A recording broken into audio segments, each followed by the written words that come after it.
Oggi mi trovo in un'abitazione privata dove sono installate le gocce Garvan in ceramica di Faenza e un sistema stereo collegato al televisore. Questa goccia è in finitura color tortora perlato ed è unica, nel senso che questo è un prodotto che non è presente nel nostro catalogo ed è stato realizzato appositamente su richiesta del cliente. Il sistema audio collegato alla TV è un 2.1 con diffusore d'incasso e il subwoofer è celato dentro il mobile.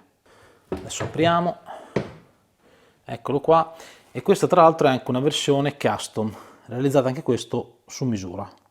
Questo è un sistema audio abbastanza inusuale, di solito collegati alle TV ci sono sistemi 5.1, 7.1, Atmos e questo è un 2.1. Uno dei motivi è anche perché questa casa comunque era già stata costruita quando è stato pensato l'impianto e quindi a livello di tagliole, a livello di predisposizione non era presente niente.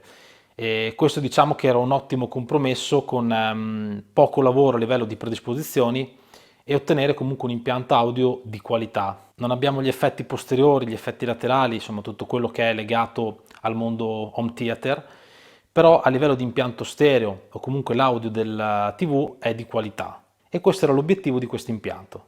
Dietro quest'anta troviamo il decoder di Sky e l'amplificatore. Se ti è piaciuto il video lascia un like e iscriviti al canale. Grazie, a presto!